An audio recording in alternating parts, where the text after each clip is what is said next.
Now, maybe we'll give you guys a little bit of a break while we're hiking through this part of the trail here to get up on top of this ridge, and we'll demonstrate how we slept last night in -1 to -3 conditions, depending on which weather report was accurate.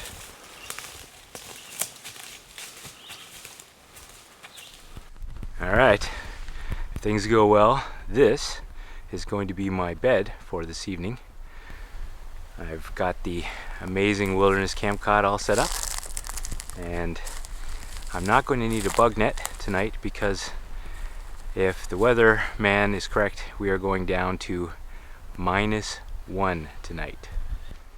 It's pretty good for almost the end of May here in Canada, -1, but I certainly think I won't have to worry about the bugs, and it's not supposed to rain or, in the case of -1, snow, so I'm not going to have a tarp. I'm just going to lie right here.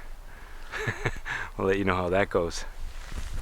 Alright, I've got my thermarest slowly inflating. I'm not quite sure if I'm going to stuff it in between the two layers or if I'm going to sleep right on top of it. I'll have to decide that later. As you can see, the thermarest fits right in there nicely. So, in between the layers, and that will insulate me from the ground and hopefully keep me warm. I will be using my sleeping bag, and it is a 0 rated burrow bag, number 3 long, because I'm a bit tall. But the nice part about it is a super stretch, and that's important for me because I really don't like mummy bags. I like to move around too much and I feel claustrophobic. So this one stretches, which I think is fantastic. And that will be tucked inside my SOL Escape Bivvy, and hopefully that will keep me warm enough for the night. But just in case, I brought along my adventure toque.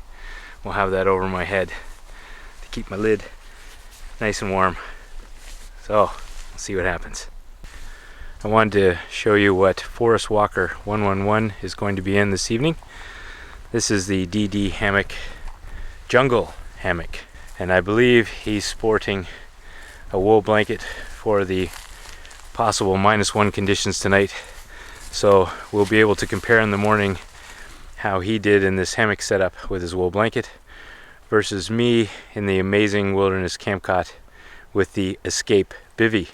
If I had to guess right now, I'm going to say the wool blanket is going to win the day, because it just doesn't seem like an Escape Bivvy is going to be enough tonight. But we'll find out. So what do you think? Do you think we're going to be warm enough tonight? Well, you have an ultralight piece of gear that is untested, and I have a piece of gear that is untested but is made out of wool.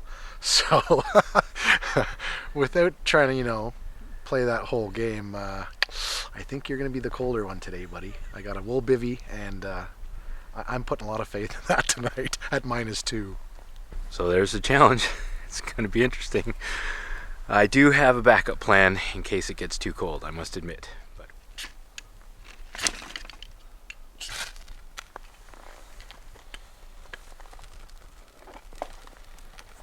Couple of strokes of the fire steel, and we have fire. Nicely done. Sweet. Oh, we got a nice little fire going now.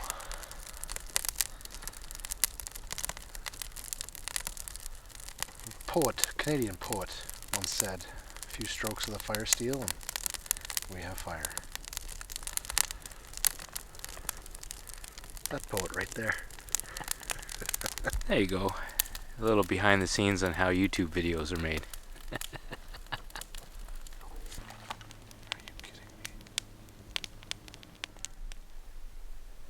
Okay, we have the amazing wilderness camp cot set up with the Survive Outdoor Longer bivy sack. Both of these items I would have with me in my day pack, certainly not in my emergency kit, but I'm going to start out with those first just to see how long I can stay in it before I get cold. We're down to 1 degree so far, sitting by the fire. So just warm up beside the fire a little bit, and then we'll get in and start our test and see if it'll actually keep me warm in these kind of conditions. What do you think is going to happen? Well, I'm sure there's a lot of Frosty Friday jokes I can make right now. But let's see how long it takes before I get too cold to stand this. Night night.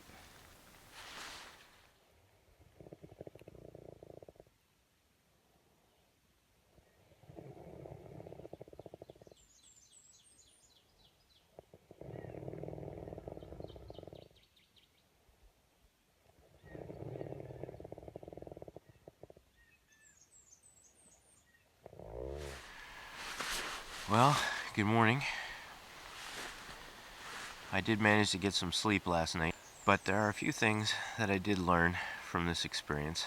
The Survive Outdoor Longer Escape Bivvy definitely did help me survive outdoor longer, and that was about 45 minutes, at which point I realized I was starting to get too cold with all my clothes on and just the escape bivvy. So I very quickly had to add my sleeping bag, and that was fantastic. So this is a 0 rated sleeping bag, and I probably would have spent a very uncomfortable night out totally exposed with just my sleeping bag, because it did get quite cold. And even though it's 0 rated, we all know that that does not mean that it's going to keep you warm at 0 degrees. But adding the SOL Escape Bivvy over top of that was fantastic. I actually was able to take off my nylon shell and my pants and slept very comfortably in there. And I used both those items to stuff my pillow and make for a very, very comfortable night's sleep. I was able to keep my head outside of the whole setup with the adventure toque, and it also performed very well, keeping my head warm. Now our good buddy Craig is not up yet, but I'm very interested to find out how he slept in his setup last night. Morning. So, that was a fun night. -3. Epic fail on the wool bivvy.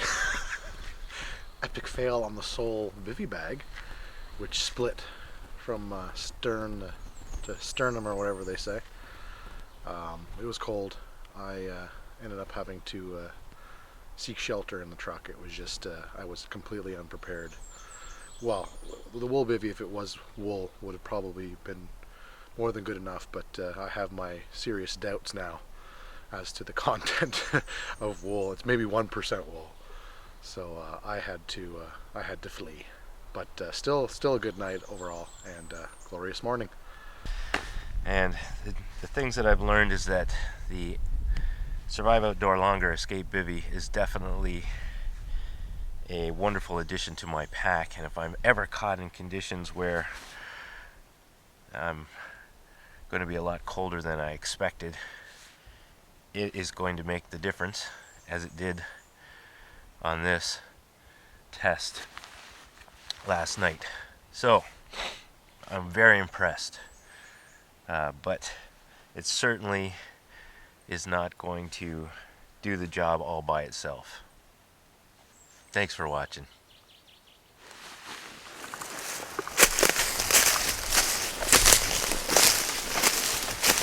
Allow me to demonstrate.